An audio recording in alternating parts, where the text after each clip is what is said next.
Lebetkin, the Rabbi from another planet. Please like, share, and subscribe, and ring that little bell. Ring the little bell so you're notified when new videos drop. And we got a whole new news walk video for you. I hope there's no new news coming out in the next, I would say, 24 hours, right? I'm recording this as I normally do now on Thursdays, right? Thursday, December the 1st, I am recording this, which is why I've got my Christmassy garb on. You know, it took me by surprise. I didn't think I was going to putting up the Christmassy stuff for another couple of weeks. They normally, a week or two before Christmas. That makes much more sense. The whole December thing seems a bit, December 1st seems a bit gauche. But I saw that my last year I started early as well. I think that's because Hanukkah was at the end of November, which is probably why. I said, it's not early, so I put stuff up, and then I realised I didn't have anything to put up. I'm a bit bereft. I got to go shopping for some fairy lights and stuff. Why am I a bit bereft? I normally take the decorations that we use in we have this Jewish holiday called Sukkot, where you make this booth that you eat in. You're supposed to sleep in it. I do not. And also, it makes a lot more sense in Israel, right, where the weather's really very, very nice that time of year. It's like about month and a half, 2 months ago, it was the heat of the summer had ended, and we're just in this really temperate, really pleasant climate. That's the time to hang outside. I lived in Miami, and it was a nightmare. You would we actually, I think a couple of times we did go we did eat inside because it was just too ridiculously hot.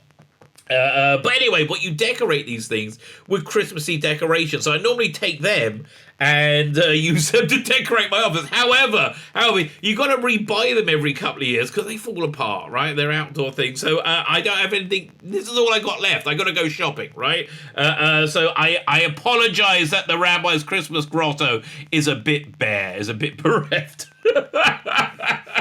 But that's just the way it is. Like, share, subscribe, comment. All those things are fantastic. Thank you very much for doing all the things. And I genuinely mean that. Like, share, subscribe, comment. I'm very, very grateful. If you could, if you haven't subscribed, that'd be fantastic. Oh, I love it when you subscribe. YouTube loves it when you share. If you're a Rumble, hit the Rumble button, baby. Hit that Rumble button. I can't tell you the excitement that awaits you for when you do that. Like, share, subscribe, comment, Rumble. Sign up my Substack in the video notes. My email newsletter. I send you stuff every day. It's all my sparkling videos.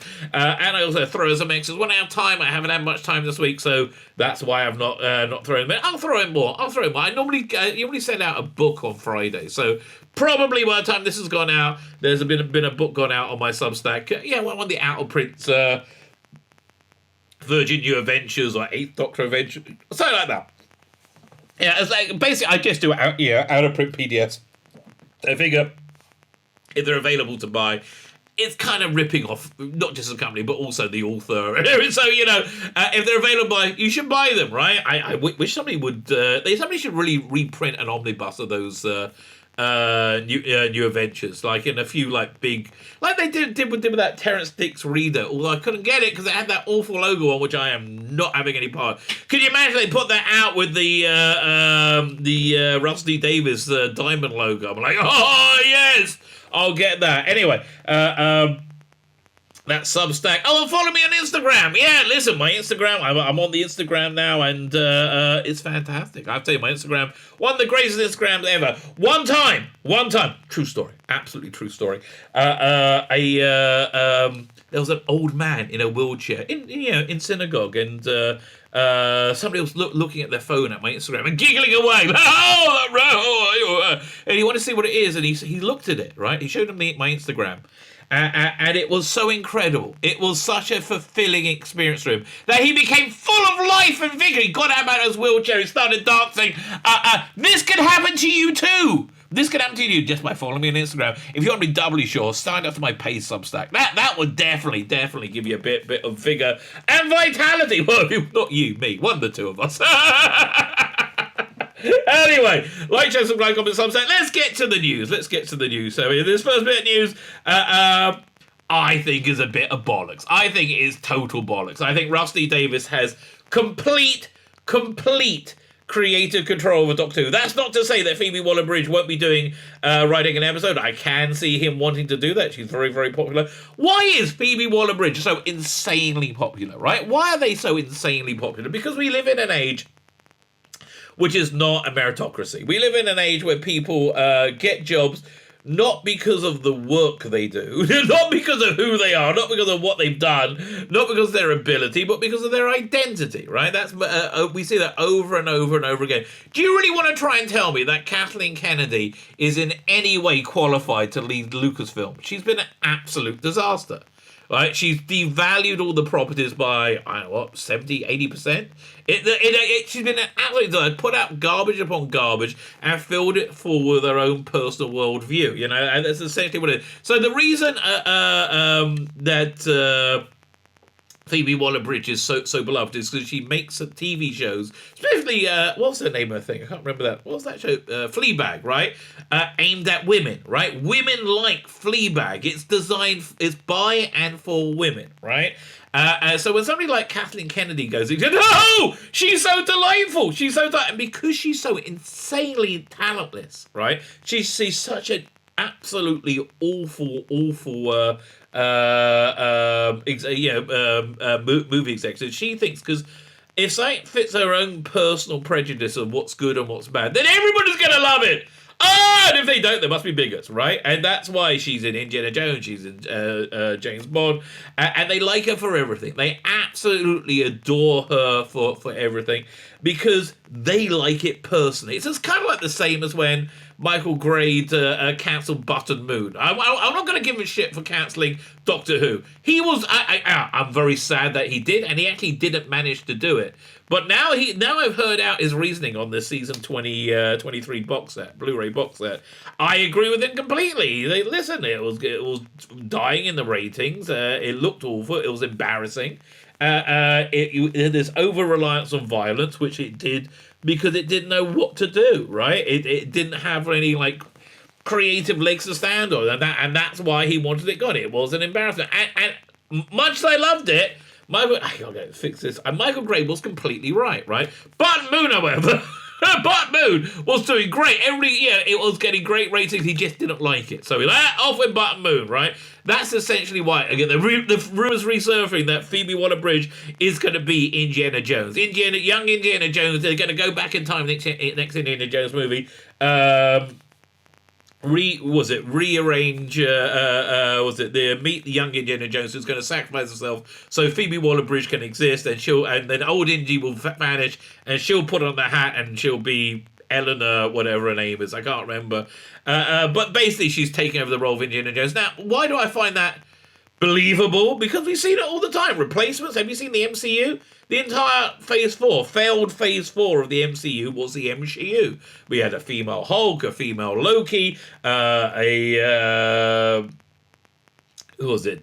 Scarlet Witch. They're all chicks, right? A Black Widow that wasn't very hot. I mean, really? That was the weirdest one. The Black Widow that's not very hot, right? It's the MCU and it's done very, very badly. Much like Star Wars under Kathleen Kennedy. Done very, very badly, right? So, that's Disney for you. So, Phoebe Waller-Bridge is indeed beloved at Disney, and all the lovies, a BBC lover, all the idiots that have destroyed media over the past 5 to 10 years. They love Phoebe Waller-Bridge. Now, this is not to say that she's not a talented person. She is. She absolutely is. Again, I thought Fleabag was very entertaining. I don't know what influence she had on the last James Bond movie, No Time to Die, which I found turgid. It went on forever. It wasn't a very good James Bond movie. It was disjointed, and that was his biggest crime. Above and beyond killing James Bond, it just wasn't a very good script, and they brought her in to polish up the script. My theory is what they were originally going to do is much like they're planning on doing with what the rumor is they're planning on doing with Indiana Jones, which, by the way, James Mangold, the director, swears hands down, no, absolutely not. I don't know if I trust him. But I think they brought in Loretta Lynch as the new 007. And when James Bond was killed, it was going to be 007 will return and he'll get a gun barrel sequence. But all the things they talked about adding into the script, like James, like the new 007 talking about tampons or something. I don't. Well, it was a long, boring movie, so I don't remember that. I don't remember that being in the movie. My feeling is that she probably was brought in because she's a flavor of the month, and she did a bunch of stuff, and then COVID happened, and everybody got to take a breath or two. And probably I would say was it Michael Wilson, who's Barbara Broccoli's husband, I think, who essentially runs James Bond and has done for years. It's been like a family business.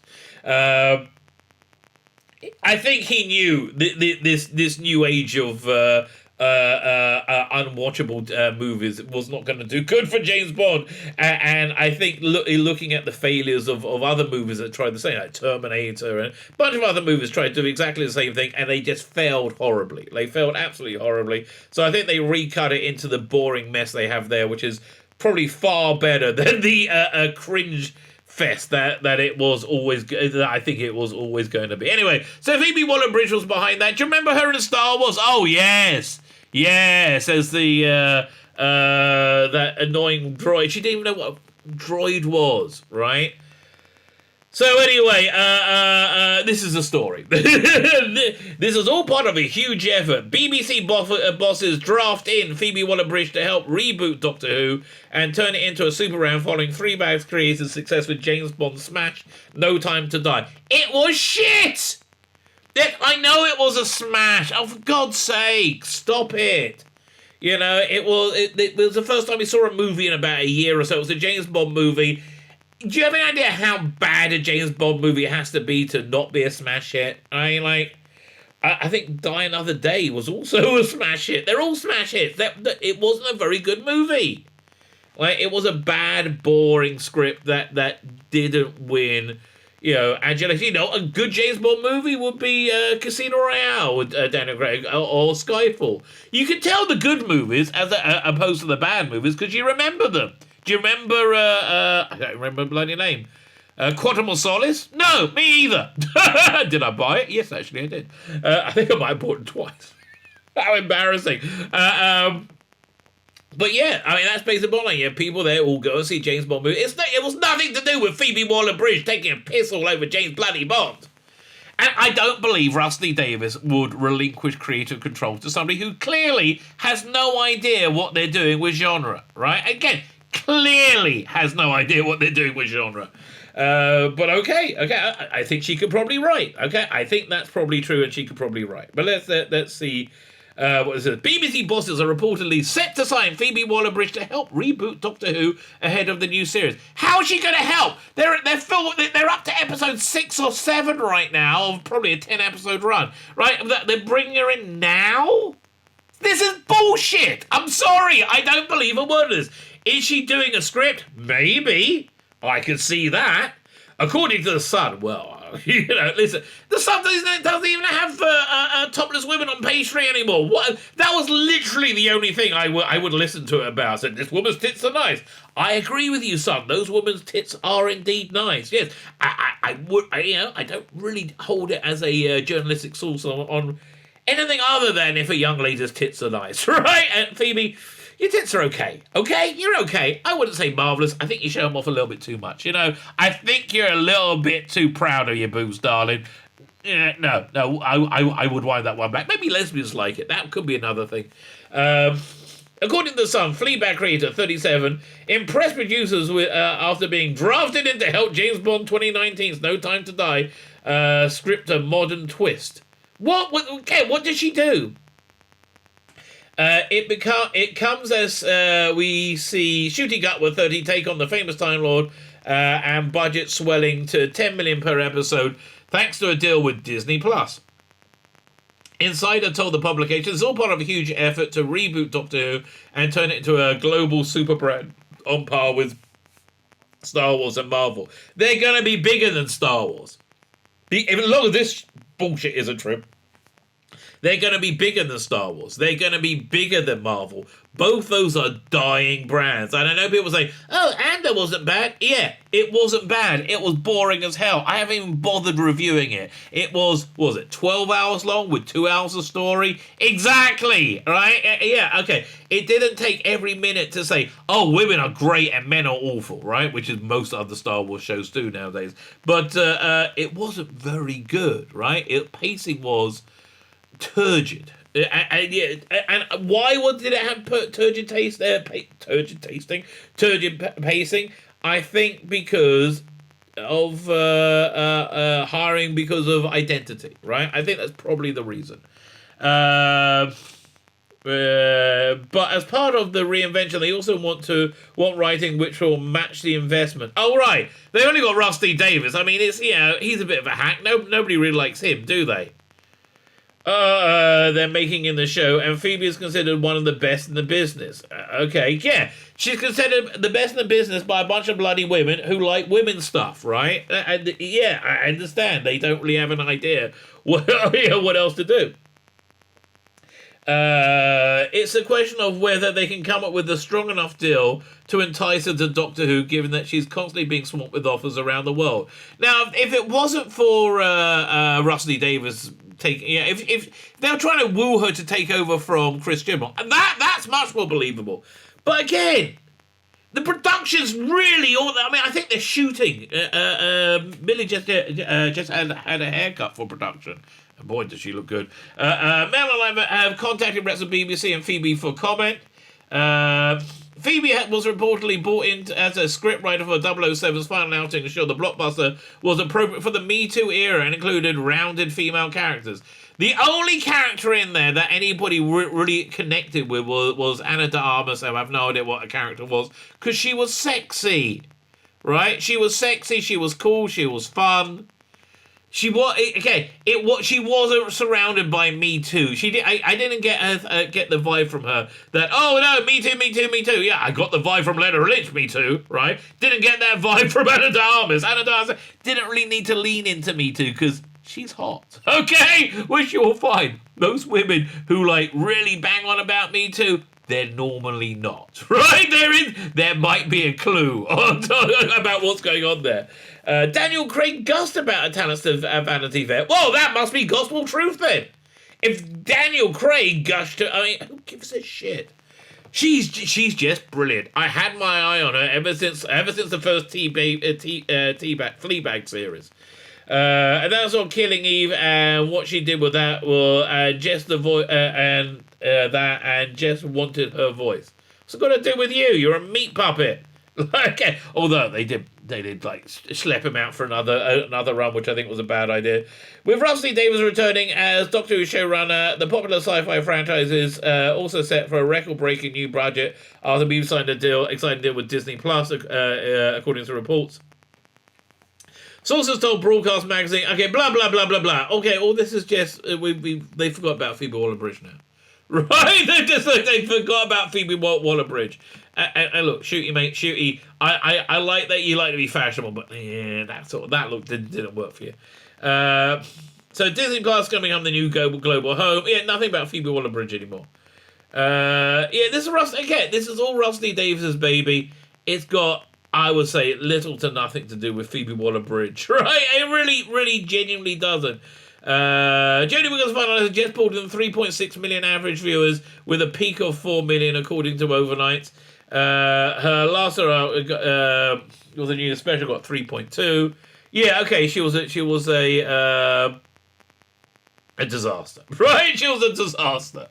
Right, again, so what happens when you hire based on identity rather than ability? And I'm sorry, not that much ability going on there, especially with Jodie Whittaker playing Doctor Who.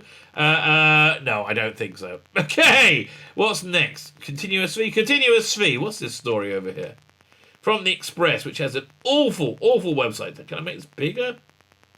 Oh, God.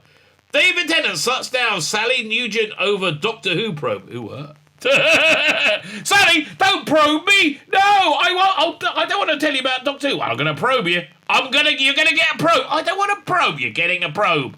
You're getting a probe unless you tell me about Doctor Who. I'm not getting a probe, and I'm not telling you about Doctor. I don't think that's what happened, but that would have been more entertaining. David Tennant will reprise his role as the Time Lord in the 60th anniversary special of the show. Good for him. Good for us, actually. David Tennant battered away in the attempts from BBC Breakfast team to squeeze out some spoilers. I mean, look, he's very good at it. Do you remember at the, what was I going to say? What was it? It was a convention before he was announced as coming back. People were saying, David, are you coming back? Are you coming back as Doctor Who? And people thought he would come back for, alongside the current Doctor. Nobody thought he would be the current Doctor. And his answer was brilliant. He says, look, I'm not even going to answer you because whatever I say, you're going to say whatever you want, right? I can say, yes, I've been in it, and they go, no, he's just bluffing. I say, no, I'm not in it, they can say, I'm just bluffing. Yeah, he's actually right about that, isn't he? He really is. That was a good response. The Doctor Who star confirmed to return to the role, but was unwilling to offer any more information when Sally Newton and John Kay quizzed him on Wednesday edition of the show. Well, I don't know what the show was. David appeared via video link to tease the special new episode set to end 2023. Oh, tease me, baby, tease me. Doctor Who is something that never goes away, it says he told Sally and John. It was great to finally return to that for a little while and see if I could run as fast. I don't think you can, but we can make it with special effects. John asks, could you? David quickly dismissed any attempt at gaining insight into much anticipated sci-fi special. Well, you have to wait and see. That would be spoilers, wouldn't it? Oh, I love you, David. You know who really loves David Tennant? We're going to see in a minute. Doctor Who magazine. They really love David Tennant. I can sense already you're going to struggle with the question, but I'm going to say it anyway. Can you tell us anything we can expect from Doctor Who this time around? The Scottish actor joked, that's a terrible connection. Sorry, I can't quite hear the question. I knew you were going to do that. And was it? You know we're going to watch it anyway. Well, that's true. But honestly, I don't want to be spoiled, right? It's right. That's good. That's the thing about these things. It's the same with stage. You don't want to give away too much. Part of the joy is not knowing where the story is going to go, isn't it? I think so. I do think so. I'm not really a fan of spoilers, right? I remember. Oh, when was it? Must be. What year was the Remembrance of the Daleks? It would be, the 25th. That would be, what was it, 60, that'd be 88, right? Remembrance of the Daleks was 88. It was in the summer before it came out. I was at Panopticon, right? That was when I was in London, and we were in a line, and some guy said, oh, I got the script for Remembrance of the Daleks, right? And said, oh, do you want some spoilers? I said, no, I don't want spoilers. And he says, Davros is the Dalek Emperor. I'm like, fuck you, right? That reveal was awesome. It didn't make much sense, but awesome. How much was it? Comic books and stuff have been dedicated to try and explain that. Davros was the Emperor Dalek. But yeah, there's part of the joy, especially if it's something that you've enjoyed before. You want to see how it's going to surprise you. Yeah, but we don't really bored. I mean, listen, I didn't want to be spoiled with The Devil's Hour, but boy, did I want that to be over. And thankfully, we got a bit of Capaldi then. Man, I watched The Return of Dr. Mysterio last night. I got a thing. I'm doing on my YouTube Shorts. Go check it out. Every day I'm putting out an advent calendar of super Christmassy Doctor Who. The best of Christmassy Doctor Who. And so I had to remind, I haven't seen it for years. I remember not liking it much, so I had to watch it again. Much better than I remember. Capaldi's wonderful. Capaldi is just wonderful in it. I really recommend rewatching it because you have all these scenes with a child actor at the beginning. And Capaldi's Doctor with children is beautiful, right? It's just magical. I absolutely loved it. So, it wasn't okay. Here's a mini review about it. Well, here's why it wasn't that good. Look, Doctor Who is a show that can take on any genre: spy movies, science fiction, again, thrillers, whatever. A Doctor Who takes on any genre. So it was trying to take on a superhero movie, and the problem was it just wasn't superhero. Like it didn't have that big budget superhero movie feel, right? The script, it might have worked on the script, but certainly not in real life. If I just come and tell you all the secrets, where's the fun in that? Yes, David, you are absolutely right. David stunned viewers when he appeared in the October edition of the beloved drama. It wasn't beloved, and I wouldn't call it a drama. And he didn't stun anyone. Man, every part of that sentence is wrong. David. Okay, they got his name right. Stunned. No, he didn't. Viewers. Yeah, people were viewing it. When he appeared. Yes, he appeared in the October edition. Okay, of the beloved. No, it wasn't. Drama. I think drama's a stretch with the Chibnall years. Power of the Doctor, blah, blah, blah. 14th Doctor. Viewers have only been given glimpses of what might be in store for the 2023 installments. Are they paid by the word? They say Donna Noble's coming back as well. We know Donna Noble's coming back as well, right? We know Donna Noble's coming back well. So I did just mention that, who really likes David Tennant coming back as Doctor Who? You know who's really ecstatic about that? Doctor Who magazine. We see this article from Bleeding Cool magazine. Bleeding Cool. Where's it gone? Come back here. It's thinking about it. What the hell? Man, that is frozen beyond frozen. There we go. Thank you. First appearance of the 14th Doctor in Doctor Who magazine hits eBay. Well, it hit eBay right after Doctor Who magazine came out. So if you're unaware, I just assume the same people watch this all the time, and it's really stupid of me because there's not. There's always new people. If you're unaware that the story, wait, leave us alone. There you go.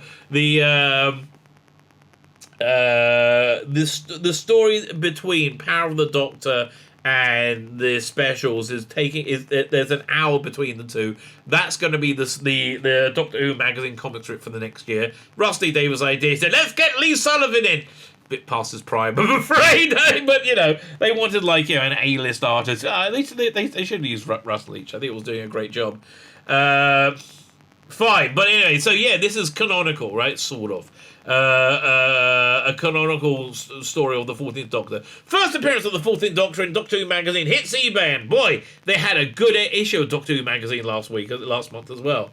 There's been an idea expressed that despite the what conclusion of Doctor Who Power of the Dark, the 14th Doctor iteration of Doctor Who, while physically very similar, add a few years around the temples to the 10th Doctor, may have a very different personality indeed. He might not reflect David Tennant's original portrayal of the character. No, not true. But the in-canon comic strip, Doctor Who Magazine 584 by Alan Barnes and Lee Sullivan, overseen by Rusty Davis and Scott Hancock. Scott Hancock, big mover and shaker in the worlds of Doctor Who. I think a much bigger mover and shaker than Phoebe Waller-Bridge is my guess.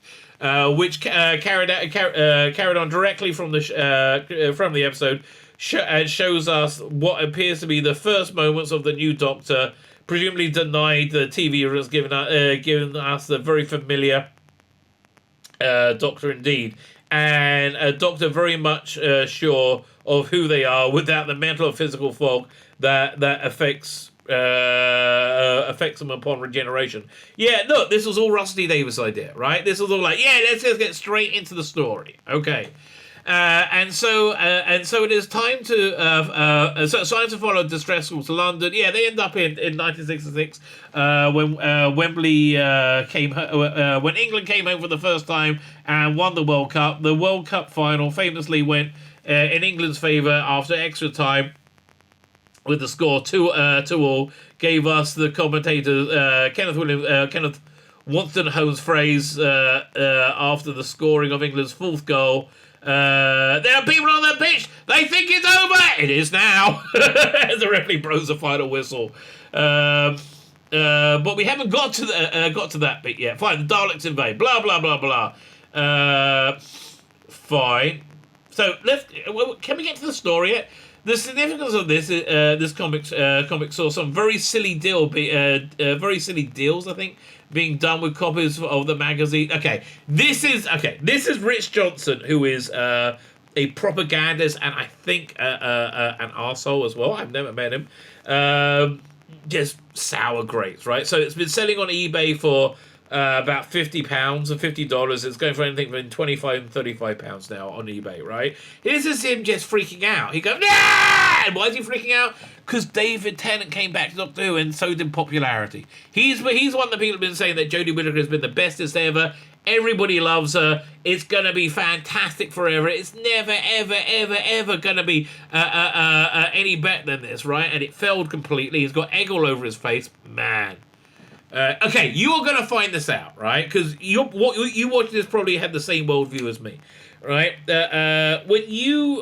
When you're right and virtually everybody else is wrong, and you will see this happening, when you're right and virtually everybody else is wrong, a few things will go down. Firstly, they'll treat you terribly and try and destroy your life. Now, we've seen that with the Jodie Whittaker fans. Haven't we? The crazy Jodie Whittaker fans on Twitter wanting to remove, on Facebook, on social media, any criticism whatsoever. No! Right? That's the first thing they do, right? The absolute first thing they do. Now we're into stage 2. Stage 2 is always when, because you're right and they're wrong, truth will always come out. Reality always implodes, right? That's why I think the world is imploding right now. Because the truth will come out, and that's what we're seeing. Truth coming out. That the expert class who have got complete control of the world are idiots who know nothing, and that's why everything's a disaster, right? But anyway, when you're right and everybody's wrong, right? Eventually, the dam will burst, and you will be proved right and everything, and everyone's going to have egg all over their face, much like Rich Johnson had got egg all over their face, right? So you're going to get a little. So we're in the beginning of stage 2 now, and we get convention going. No, they're stupid. No. Right? That's the beginnings of it. What happens next when it finally settles down? About a year from now, you'll find when David Tennant's around, you just got to pretend it didn't happen, right? All the abuse and the bullying, from the toxic Jodie Whittaker fans, you're just gonna have to pretend that never happened, right? Because if you bring it up, it's gonna make people feel bad, and they're gonna hate you way more than being right. I know from personal blood experience. So that's what's going on with this idiot article. But good news. Okay, there's some good news going down. Sarah Jane Adventures is streaming now. Sarah Jane Adventures has just been moved. Apparently, I didn't even know it was of it onto iPlayer. So I think this is a prelude for everything coming together for when it goes on Disney Plus. I think you're going to have a Disney Plus hub with Sarah Jane Adventures on it, and Doctor Who, and Torchwood, and hopefully all classic Doctor Who as well, right? I think they're getting that set up now, and they're getting it set up on iPlayer, and so to facilitate it being easily moved over to Disney Plus. The popular spin-off starring Elizabeth Sladen turned 15 in 2022. Right, but it's back on iPlayer, isn't it? I think that's the story. It happened yesterday. Now, I'm not a huge Sarah Jane Adventures fan. I kind of liked it, but I'm not a kid. It's aimed at kids. I kind of liked it. I found it interesting. I liked, when they put Joe Grant in it, and they had the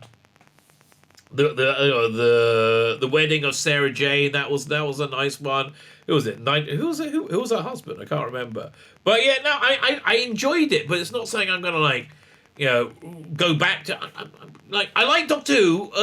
That was made for kids because I watched it when I was a kid, essentially, and I think it was a very intelligent show. It was actually a show that really respected the viewer, right? It's the classic show. So I can still watch it now and enjoy the kiddiness of it, but also it was written on many intellectual levels, right? So but I don't think Sarah Jane Adventures was. It's just fun adventures, right? That was a remake. It was a children's show. That being said, I don't go back to Torchwood that much either. The series was aimed at slightly younger audiences than the main show. I think it hit the same demographics that the Jodie Whittaker Doctor Who did. But yeah, the only people that liked it were very young, right? Anybody who was, over 5, they were like, well, this is ridiculously stupid, right?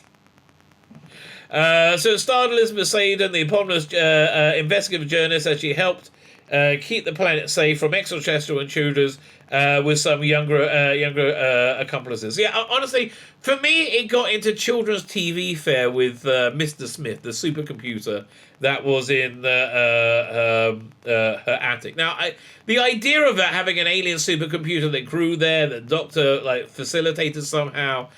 I did. That's fine. That's fine. Where it gets into children's TV thing for me is the music that happened every time he opened up and dun dun dun dun. I can't even remember it. It was just he just looked like children's TV to me. What can I tell you? Even when they had the young Slitheen in it, I said, it still looks like children's TV.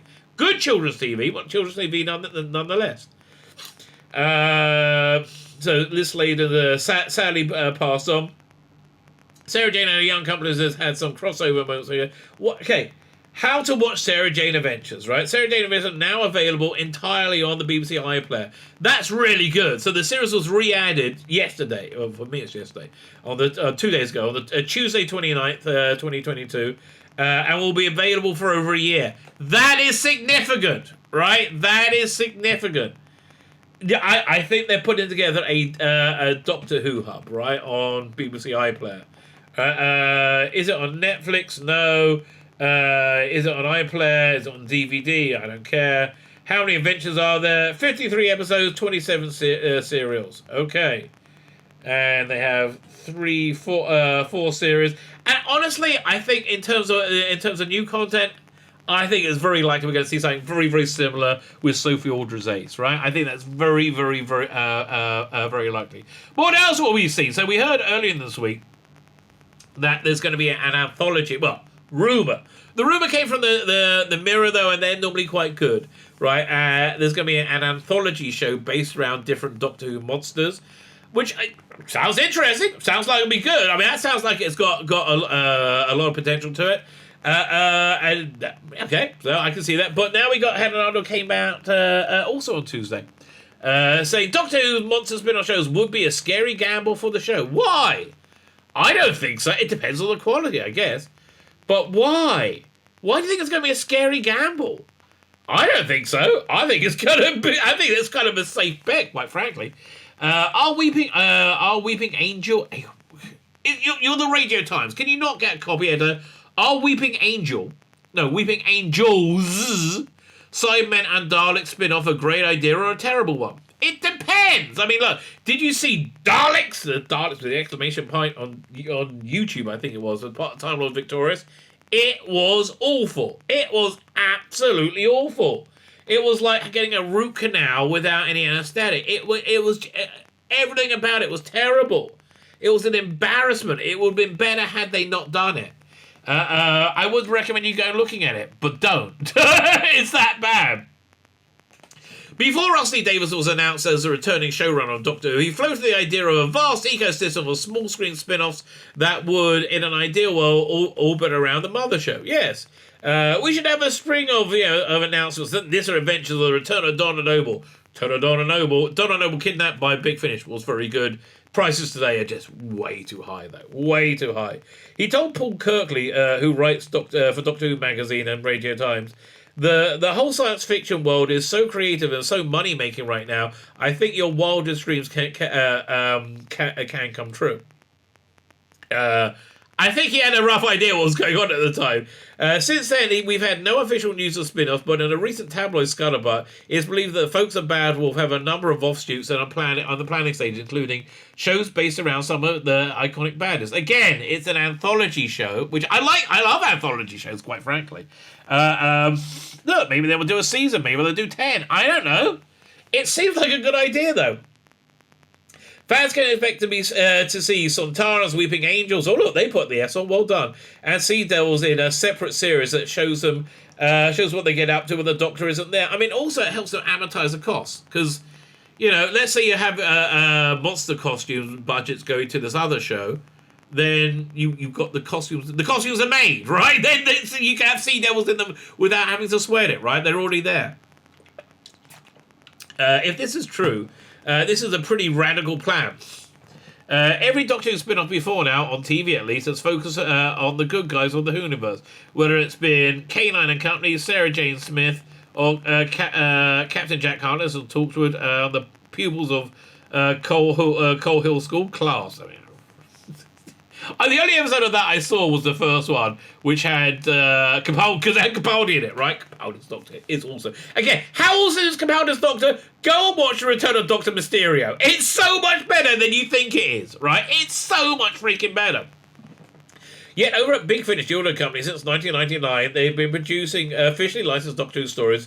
Villain-centric ranges have been the mainstay for years. Dalek Empire was one of the company's first offshoots. And it was excellent. Nick, let's get a Dalek Empire 7 or 8 or 5 or whatever one it was. Right? It really is very good. And again, here's the thing about Big Finish. Their best work is their earliest work, which is their cheapest stuff. Dalek Empire is awesome, right? Just freaking fantastic. It's got Gareth Roberts in it as this like spy-ish Knight of Valicia with these kind of quasi superpowers. It's really good. Dalek Empire was one of the company's first. Crucially, it wasn't told from the point of view of the Daleks. It was instead zeroing in on a fresh group of protagonists. Ditto this Cyberman series of plays. Well, Cyberman's interesting because they did him as live, right? Which I always thought was kind of nice. Even though their TV voice, Nick Briggs, was in charge of these ranges, he was savvy enough to know that an hour of the Daleks and Cybermen talking amongst themselves would likely send, yes, any most devoted fan crazy. Yeah, look, oh, really? You think Russell D. Davies hasn't thought about that? Oh, we're not going to have people just sitting around going, Daleks going, we should go over here now! No! We should go over... Please. Shut, okay. I mean, like, what, the Sea Devil episode? You want me to have to hear a bloody thing? Yes, Doctor. What's that? I said yes, Doctor. What's that? I said yes, Doctor. It doesn't work when you speak up. Wait. Showing what they get up to when the Doctor is in there is slightly concerning detail. Oh, you're just a moron. That wasn't a log line. That was to tell normies what was going on in a fun, cute way. Oh, God. Man, I tell you, it's not a very smart person, but obviously, okay. These spin-offs don't necessarily need a Doctor to pivot round, but they do need protagonists or a person or persons that we can identify with or empathise with. Again, you think Rusty Davies really can't work that out? And you can, schmucko, really? And the monsters can pit themselves against. There's really a potential in there is really potential in a Sea Devil show showing us. Is there really potential in a Sea Devil show showing what they do when they hang out with each other, shooting the breeze? No, but that's not what they're talking about. Again, you must be a congenital bloody idiot. And if we're getting a Weeping Angels series, that's going to show us what they do when they're watching, darting around the place presumably or not moving. Isn't that going to chart us a carefully cultivated mystery? No, Jodie Whittaker did that already. It's okay. Chris Chibnall and Jodie Whittaker way ahead. How long is this nonsense? Oh, fine. It's okay with this. Let's plow through it, right? We're going to plow through this. Back in the 60s, Dalek creator Terry Nathan attempted to launch a series based around the Fantastic Pairbots in the US. He didn't get far. But again, Big Finish. Get the second Doctor Missing Adventures, I think it's called. You got the pilot episode. They did a version of it. It's really good. I really, really enjoyed that. And what really annoyed me, they did a David Tennant 9-episode season called Dalek Universe, which was supposed to be like a modernized version of that. And it wasn't. You know why it wasn't? They didn't have the Daleks in it. Well, not until the end anyway. And at that time, they were like 80s Daleks. They weren't 60s Daleks. Or an updated version of 60s Daleks. But the fact that even with their titanic popularity and Nathan's not in considerable wealth, we never had a small screen Dalek spin-off tells you... Oh, God. I'm actually getting annoyed as I'm reading this. So short-lived Daleks web TV in 2020 arguably only worked because it's relatively... It didn't work at all. It was awful, right? It was awful. That's presumably why... I can't. Okay, I tried. Trouble is focus on monsters named by the Mirror. Yeah, they have weird voices. That's why the Star Trek never done a Klingon-based series. A Klingon-based bloody mini-series would have been awesome. Klingons were huge. They should have done that in the 90s. That would have been really good. Of course, this is all wild speculation. The news... No, your wild speculation. Which isn't very good speculation, quite frankly. You just sound like an idiot. The newspapers have got it wrong before... No, I think they got it wrong. I think you got it right, and you got it wrong. Right? Oh, we're going to do a Dalek show. They're just going to be doing the laundry. Pass me the parcel. No, that's not going to work, mate. And if Rusty David Bambles are really planning an avalanche of new shows and spin-offs, maybe one featuring the Daleks and Tartars really are a small part of it. But according to social media, villain-centric spin-offs are not what the They want an 8th Doctor show. Yes, I know. Oh, who is this guy? Steve O'Brien. I don't know who you are, Steve O'Brien. Are you the Steve O'Brien who writes on the turgid rag that is SFX magazine? Could well be. It would make sense to me. It would be. So there you go. Bit of a news roundup for you. What's been going on this week? Quite a lot of stuff. Oh. No. We can't finish. There's one more news story that I would be bereft if we didn't get to, right? We got to get to it. The gorgeous Millie Gibson has a new haircut for Doctor Who, right? And she looks even hotter. Incredibly, and I've probably done this story a few times, but she looks even bloody hotter. How is that possible? I mean, look at her. Oh, Millie, you look fantastic, darling. You know, and this was her before haircut, and now she looks, I know, a bit older and more sophisticated. So I thought this was going to make her make her play it a little bit younger, but man, okay. All I can say is I am indeed looking forward to seeing what indeed they will do. And look, she looks good just looking at a phone. How do you look good just looking at a phone? I guess when you just look very good. That's essentially why. Fine. I think we covered everything. Millie Gibson. Oh boy, would I like to cover Millie Gibson. I wouldn't. Okay, that's a joke.